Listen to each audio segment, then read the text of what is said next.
जब भी भगवान श्री कृष्ण का नाम लिया जाता है तो मन में सबसे पहले जो छवि उभरती है वह है मुरली, वह है वृंदावन, वह है रास और उनके चारों ओर नृत्य करती गोपियां। लेकिन प्रश्न यह है कि क्या गोपियां केवल संसारिक प्रेम के प्रतीक थी?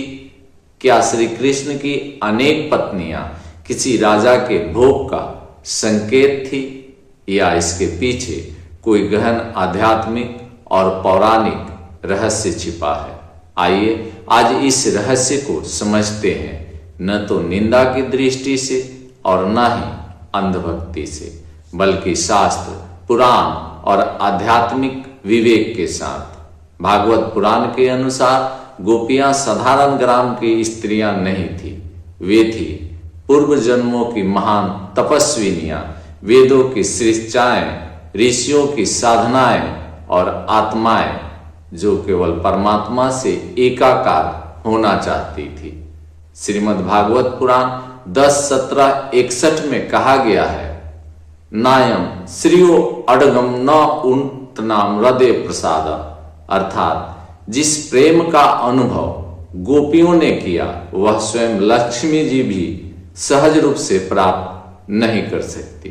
गोपियों का प्रेम देह का नहीं, आत्मा का प्रेम था। रासलीला को लेकर सबसे अधिक भ्रांतियां फैली है। रासलीला को काम से जोड़ना आध्यात्मिक अज्ञानता का प्रतीक है। रास का अर्थ है आत्मा और परमात्मा का मिलन। जब श्री कृष्ण गोपियों के साथ रास करते हैं तो वास्तव में हर गोपी एक आत्मा है। श्री कृष्ण परमात्मा है और परमात्मा प्रत्येक आत्मा के साथ पूर्ण रूप से उपस्थित है। इसलिए कहा गया है श्री कृष्ण एक थे पर हर गोपी को वह अपने साथ प्रतीत हुए। यह ईश्वर की सर्वव्यापकता का प्रतीक है। अक्सर कहा जाता है कि श्री कृष्ण की 360 गोपियां थी। यह कथन शास्त्र सम्मत नहीं है। भागवत पुराण में कहीं भी गोपियों का निश्चित संख्या नहीं दी गई है। गोपियां संख्या से नहीं भाव है। 360 का अंक प्रतीकात्मक है। वर्ष के 360 दिन यानी हर दिन, हर काल, हर आत्मा में श्री कृष्ण का प्रेम। शास्त्रों में राधा का नाम प्रत्यक्ष रूप से कम आता है, परंतु राधा स्वयं भक्ति का सर्वोच्च रूप है। राधा शक्ति, राधा श्री कृष्ण का आनंद स्वरूप है।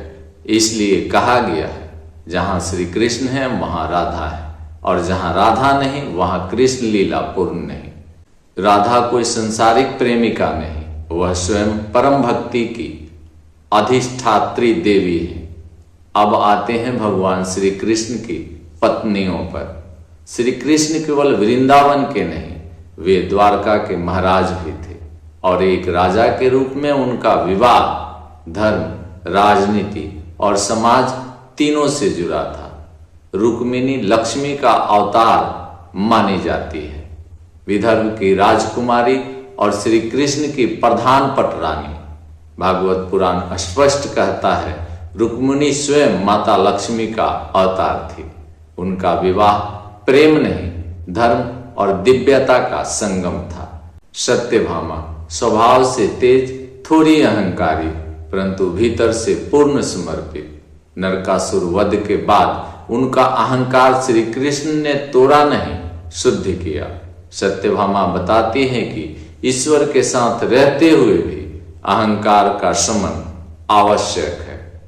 जामवंती, कालिंदी और अन्य रानियां हर पत्नी का एक संदेश है। जामवंती तप और धैर्य की, कालिंदी मौन भक्ति की, मित्रविंदा कुल धर्म की, नागनजीती शौर्य की और लक्ष्मणा प्रेम की। 16,100 पत्नियां सबसे बड़ा भ्रम है। सबसे अधिक विवाद इसी विषय पर होता है। 16,100 पत्नियां कोई भोग की कथा नहीं। नरकासुर ने 16,100 राजकन्याओं का अपहरण किया था। उस युग में अपहृत स्त्री को समाज स्वीकार नहीं करता था। श्री कृष्ण ने उन्हें मुक्त किया और समाज में सम्मान दिलाने हेतु उन्हें पत्नी का दर्जा दिया। भागवत पुराण बताता है श्री कृष्ण ने प्रत्येक रानी के साथ अलग अलग रूप धारण कर उन्हें पूर्ण पति का सम्मान दिया। यह ईश्वर की करुणा और सर्वशक्ति का उदाहरण है। गोपियां और पत्नियां में अंतर क्या है? प्रेम की चरम अवस्था, धर्म और मर्यादा, वृंदावन, द्वारका, निष्काम भक्ति, सगुण भक्ति, आत्मा की पुकार, समाज की व्यवस्था, दोनों विरोधी नहीं, पूरक है।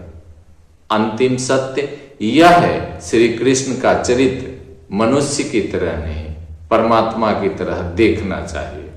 जो उन्हें केवल शरीर से जोड़ता है वह कृष्ण को नहीं समझ पाया, और जो उन्हें प्रेम से देखता है वह स्वयं मुक्त हो जाता है। श्री कृष्ण की गोपियां हमें सिखाती है कैसे बिना शर्त प्रेम किया जाए। श्री कृष्ण की पत्नियां हमें सिखाती है कैसे धर्म और मर्यादा में रहते हुए भक्ति की जाए। और श्री कृष्ण स्वयं सिखाते हैं कि ईश्वर केवल मंदिर में नहीं, हर प्रेम, हर कर्तव्य और हर आत्मा में उपस्थित है। इस वीडियो में इतना ही। अगले वीडियो तक मुझे इजाजत दें। जय श्री कृष्ण।